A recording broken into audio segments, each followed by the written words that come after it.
Sorry, I'm texting people. That's why it took me so long. I apologize. Just texting candidates, texting people as more and more results come in. Collins and like I said, Dooley is 2 points ahead. 2 percentage points ahead of Carter, so we'll keep an eye on those races as well. Sandy Springs, the polling location in Sandy Springs that was shut down because of the police activity, nothing else, had nothing to do with the vote, had nothing to do with voting. They close at 11 o'clock. It's just one polling location, ladies and gentlemen. It's not a conspiracy. It's nothing going on. So Scott Jennings was on CNN, whatever, Newsnight, whatever that show is called, with Abby Phillips last night. And they were talking about the $1.8 billion fund. And listen to what Scott Jennings is saying. Listen to this. It all started by the fact that Donald Trump had his tax returns unfairly and illegally leaked by the IRS. That's where all this started. And he was initially seeking damages for that, which he has given up. He'll receive no money, as I understand it. And now it has morphed into this idea that there have been people that have been unfairly targeted. All of this makes me a little uncomfortable because it's a lot of money and it didn't go through the U.S. Congress. It's also money that could go to the January 6th rioters, the Trump supporters who attacked police. So you hear him talking about that. I'll keep playing it for a second. Just keep playing it for a second. Yep. Even the highest-ranking Republican in the U.S. Senate, Majority Leader John Thune, is criticizing the Trump fund. He told reporters, quote, "I'm not a big fan. I'm not exactly sure how they would use it, but yeah, I don't see a purpose." On Capitol Hill, Trump Acting Attorney General Todd Blanche. So basically, Scott Jennings went on to say he understands, right? He understands that people, citizens, should be able to seek recourse from the government when they've been wrong. This is what he's laying out, right? And he says, I'm uncomfortable with this situation, but he's kind of trying to play this middle ground because he doesn't want to be critical of something that the president and the administration is doing. So he's trying to play this middle ground. And he says, I'm uncomfortable. That's the term he uses, I'm uncomfortable. And he says, well, people should be able, it's his quote, people should be able to seek recourse when they're wronged by the federal government. And he says everyone. So I listened to it and I said to myself, oh, that's called reparations.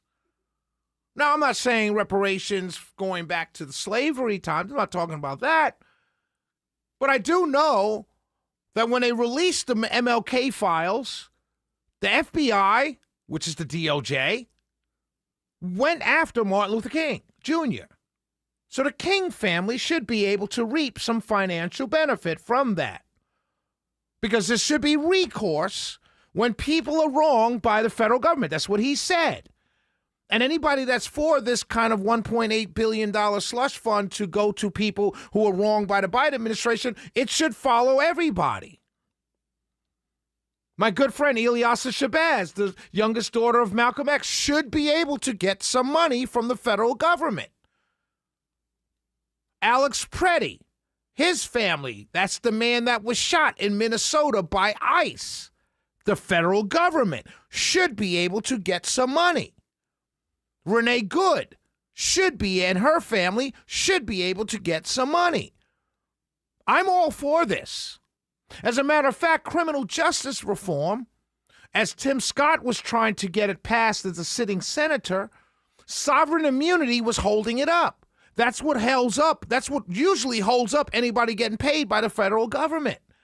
But Scott Jennings, the voice of conservatism right now, very popular, radio talk show host on CNN, he says people should be able to seek recourse from the federal government. But it's sovereign immunity that keeps the federal government from having to pay all the time. It's a fascinating argument and a fascinating door that the president is now opening up. And I applaud him for opening it up. As a matter of fact, I'm for him opening up that door. Because now we can have a bunch of conversations about the federal government unfairly targeting, impacting negatively American citizens.